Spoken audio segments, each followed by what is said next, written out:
It was like, I don't know, 2001, and I was sort of in between living in Wales and Birmingham, going college and that. Yeah. And Diligent from Rough Intellect was like, "Do you want to come to live with me? There's a room going up in St. Paul's." Okay. So like, I was just blind, bruv.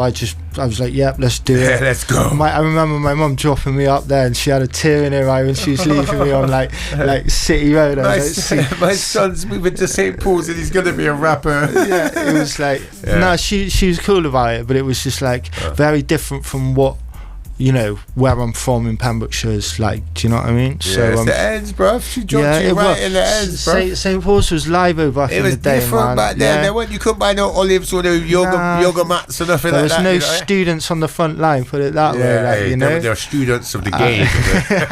This is the Wordlife show on Ujima Radio. Mad. This is the part of the show we have been looking forward to. Bro, right, so I've got one of the sickest. I introduced him as the best rapper in the known galaxy earlier. This is one of my friends from many moons ago. Yeah, obviously, we're both 21 years old, so this, you know. Yeah, still spring chickens, my boss. Around, yeah. I think probably 22 years now, I must have. Yeah, around that, man. Well, maybe even longer, to be fair. No, this is me trying to. At least a year, fam. Whatever that. Mistafire! From Sayfire origin, I guess probably there's even a more origin of the origin. Yeah, well, that was my first crew, Sayfire. I come from Wales, from a place called Pembrokeshire, a little town called Tenby. Yeah. But, I know Pembrokeshire very well. Yeah, it's decent, man. Shouts to all my Tenby lot. Yeah. But essentially moved to Birmingham when I was 16 for a bit, and then I moved to Bristol when I was 18. Okay. And I went to the Access to Music College, and that's where I met Sean from Safe. Where it all started at Access? Yeah, Access to I used Music. to teach Access. That's mad. Big up Access for all the stuff they've been doing for the years, you know. No, shouts. So we went to Access to Music together up in Hengrove. With Maisie, remember Maisie? DJ Maisie. Yeah, man. Yeah, so one of the first times I ever went on radio with drum and bass was Brooklyn and Maisie. Oh, so mate, I actually saw him when we went out to watch Redman the other night. Yeah, he was in the crowd. It was nice. Yeah. Shouts to Maisie every time. But yeah, gang, Hillfield's gang. I still see him around, you know. Yeah, man, old school. Legend. But we've known each other for a very long time now. When me and Sean started, that's when I first met you, really. Yeah, because you know I was active, and we was in Sean from Sayfire's house. Yeah, man. In his bedroom, recorded on Cubase. Cubase with a sofa upturned on its side, with a hole rip through. Yeah. That sofa was a beefy sofa as well. That was our little that was the production thing. It's like Inner Sofa Productions, back in the day. Yeah. So and that was the booth. So we didn't just like hide behind the sofa and rap. It wasn't like weird thing. That was like a sound block sort of thing. To be fair, like I rate that. I rate anyone that records and like disfigures their bedroom to get their first set up. Do you know what I mean? Oh, that room was just pure studio though, and pure crotch and blimbirds, but standard. Yeah. But Sean, right? So I mean, you guys, Sayfire, you started off. So I think I don't think it was originally Sayfire straight away, was it? Some of the first tracks. A couple of names. I can't even remember. Can you remember any of the early names? Nah, we just settled with Sayfire just because it was So Say and Mistafire, so we just shortened it. Yeah.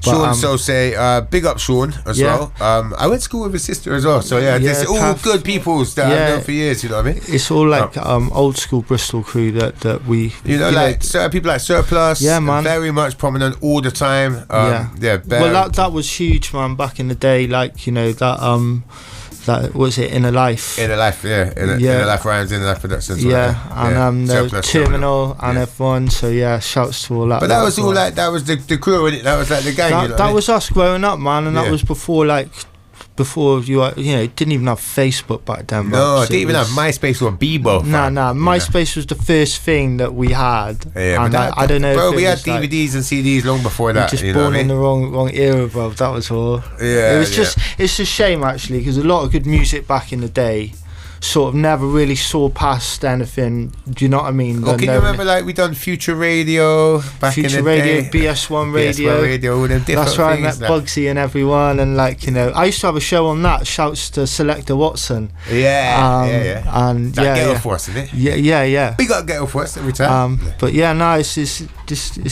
Bristol's been nice to me, man. I'm not gonna lie, bro.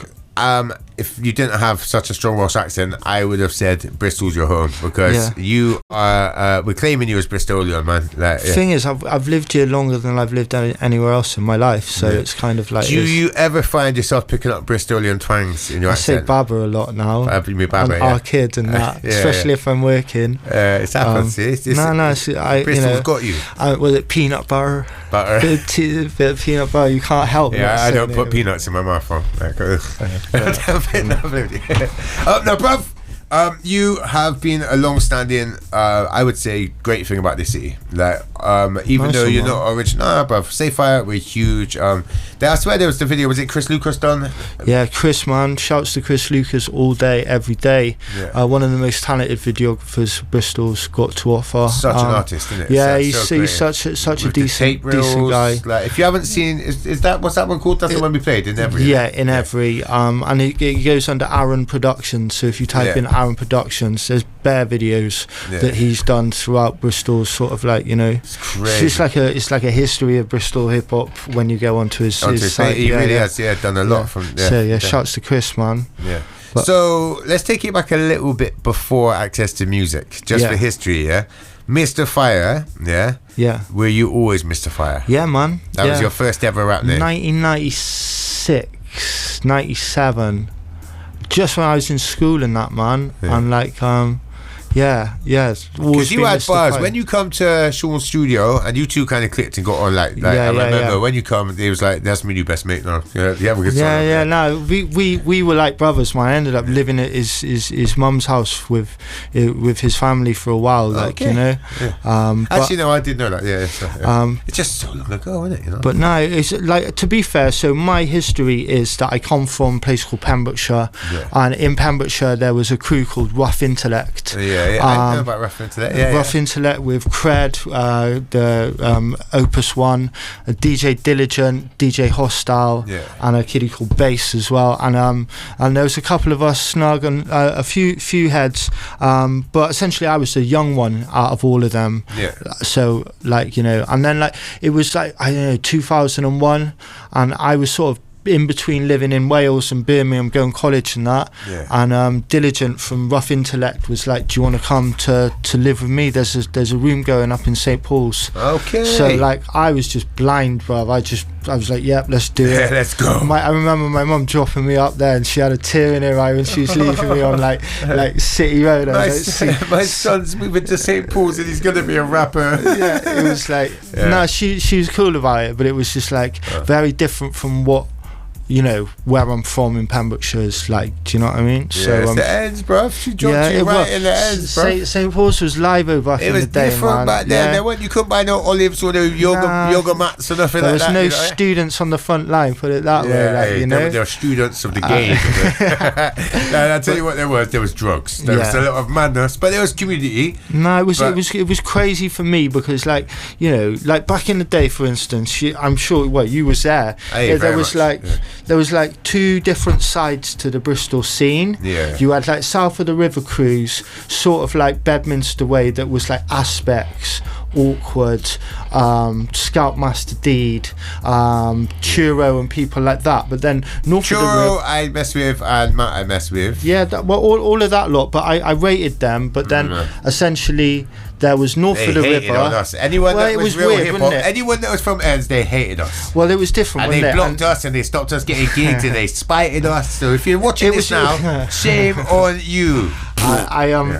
No, it was mad. And then you had like Kells and like you know what I mean, Surplus and RE, and like, which is back on my side of the river now. And that was the two different sides that I saw to Bristol. And it was lucky enough that, like, mainly because of Sean's sort of background, we was all chilling with all you lot up that way. But for me, as a Welsh kiddie coming there, it was like a weird thing where you had like Backyard Records down where Mr. Wolf's used to be. Do you remember that? Yeah. And I saw one time like Task Force come through. There was Lock Off, and it was a good time in hip hop then. Yeah. You know what I mean? So yeah, and that was my heritage really. I come from Pembrokeshire, got on a white label with Rough Intellect. Yeah, sick. So that was your first ever track that came out on a white label with him? Yeah, I was 19 years old, and Hoppy Hostile, he'd been on the dole for like nearly 10, I don't know, I'm not saying how many years, but it'd been on the dole for a while, and it was like New Labour's this thing where they gave you money to do what you wanted to do. So Hoppy had all this money to go to the studio and record, so we invested it into Rough Intellect, and then that's how it happened. And then like moved with Diligent, brother, and like the rest is history, man. We that's mad. Just hit up St. Paul's and went from there, man. It was good. Yeah, man. And gentrified the Nah, man. I brought mustaches to St. Paul's now. I wasn't into my olives just about then. No. As we get older, I've got a taste for olives, and it's a grown-up thing, isn't it, man? It really is. Hummus and all that madness. Yeah. But St. Paul's was different. Right, look, I don't want to touch too much on the history of St. Paul's. We don't have too much longer to go. Now, we also done, you had a solo album that you dropped. Man. What was that one called? That was called Condemnation. Yes. That was very much helped by Sose and a producer called Interface. Yeah. Sammy Interface. And basically, it was just... It took a while, man. I lost my computer halfway through with the whole album on it, so I had to remake a lot of that. Well, pretty much all of that album. That's horrific. It was a wounder, but that was good. It was interesting because like you listen back to it now, and sometimes I'm like, man, like, you know, my head was in a mad different place back then. Do you know what I mean? It's like a good documentation of that, but you know, it was written when the Conservatives and the Liberal Democrats were sharing power. Do you remember that? That was a funny just time, playing everyone for everything. That was a funny and it was time. It was like Condemnation, so Conservative, Democratic Nation, Condemnation. Right. Okay. I never caught that until now. I just thought, being condemned, you know. It's a double meaning, man. Come on, man. This is why we have you on shows like this, so you can learn the depth. It's cool, man. So hang on, because we haven't got too much in the interview, and I know you got a lot of live performance. I want to go on then. After that, you had the Dutch Mob album with you and Rez from Split Profits, Rez One. That was blessed. We ended up going to New York.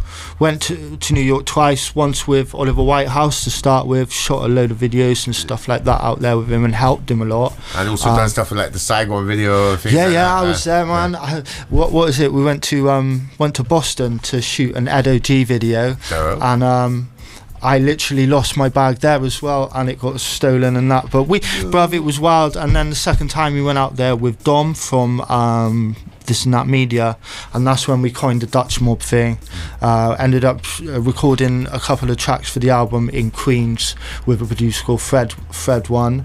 Liggy Long obviously put us through on that, so shouts to Liggy. They got Liggy every time. And Ill Informed on the beats. Mainly there's Bad Habits beat, there's also a Don Piper beat on that album. You got Don Piper as well. Shouts to my guy in Swansea. Blast from the past. There was really good production on that album.